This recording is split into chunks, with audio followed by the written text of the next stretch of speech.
Thank you very much. My name is Lekpele M. Nyamalon. I'm a Liberian, I'm a poet, and I'm a writer, and the founder of Africa's Life. Africa's Life is a non-for-profit organization that motivates young people using and sharing inspirational stories.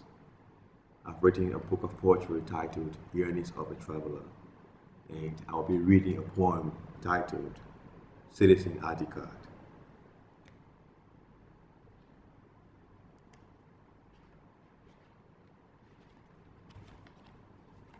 Citizen ID card.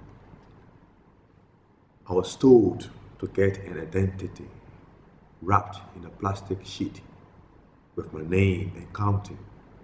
I was smiling when looking at the cameras and watched the lights bang and flash.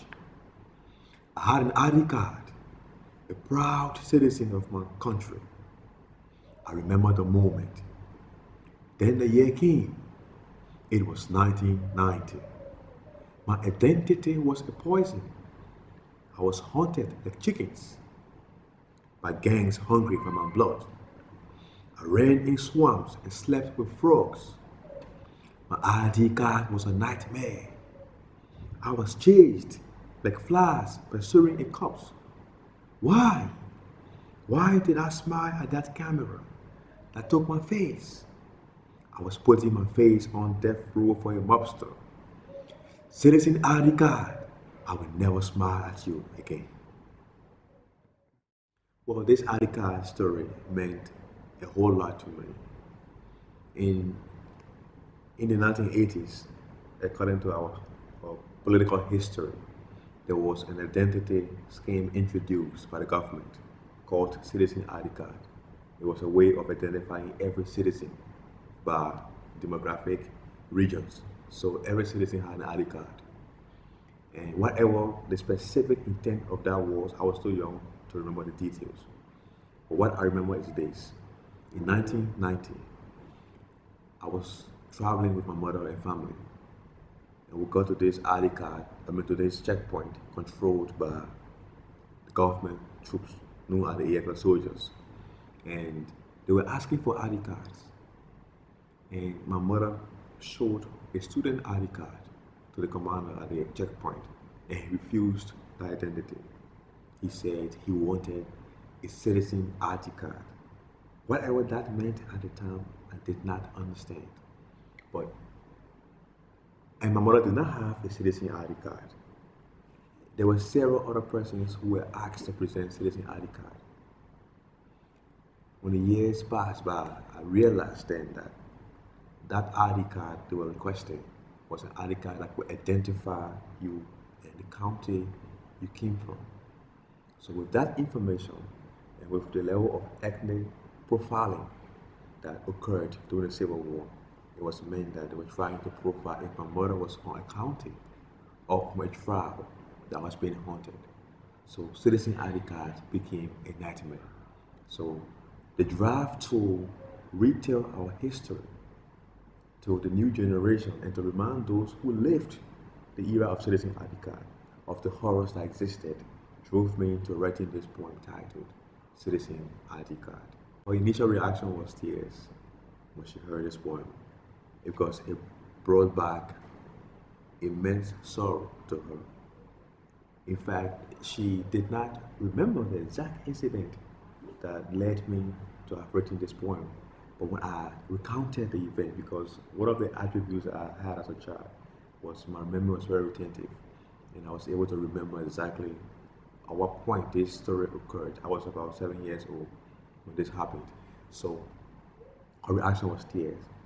And she and many others who had lived the era of citizen ID cards can resonate with the story and can relate to the poem that I've written. And that's why I selected this poem because it's more of a popular demand poem. A lot of persons around town keep asking me to read for them citizen ID card. I think that a country that forgets its history is bound to repeat the wrong ones. And it, Liberia has to remember the history in its entirety, the good, the not so good.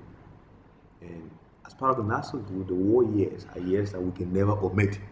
from our history as a people. And specifically, things that occurred during the Civil War have to be remembered. We have to remember what led us to the civil conflict and the experiences we had during the Civil War so that future generations of Liberians can not repeat the errors of the past.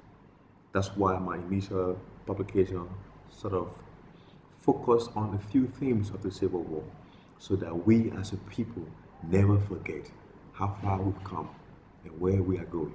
Because, for example, say there's an article, ethnic profiling and ethnic related killings that occurred during the Civil War. These are events that we do not hope to repeat because they will only keep us in the background, in the back burner of history and in the back burner of other African nations that seem to be progressing. So I believe strongly that as we intend to move forward, we do not forget the errors of the past and the war years are those years that can never be erased.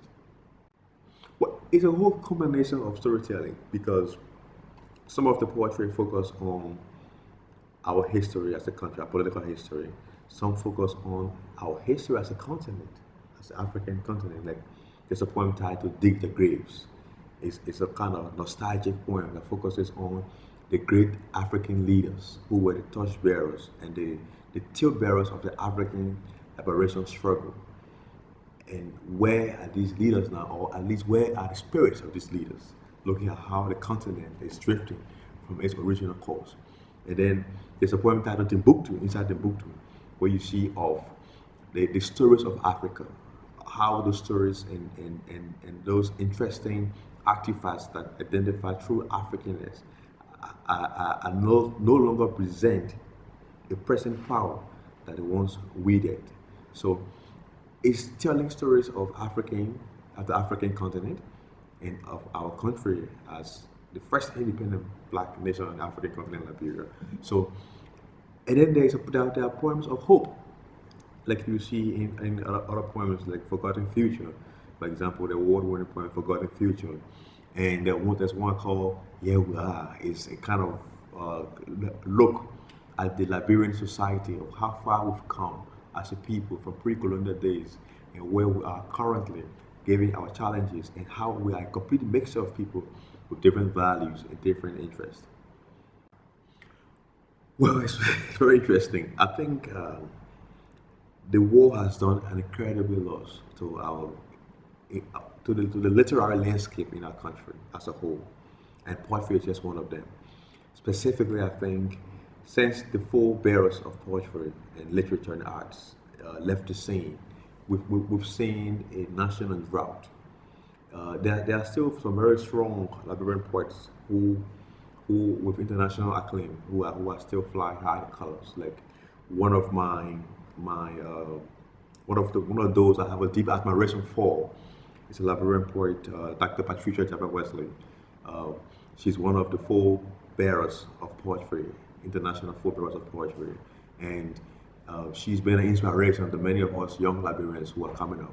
So I think in terms of local content, Liberian students need to learn more poetry about themselves and about their country, because in that way they can easily relate. When we were in school, we learned a whole lot of poetry about European writers, American writers. Well, those are great stories that were also told. But I think if we can also similarly focus on poetry that affect us as a people in ways of expressions, that Liberian students themselves can write poetry about themselves, about their country, about the history. I think in those ways you can spark the interest and renew the interest in bringing life back to poetry.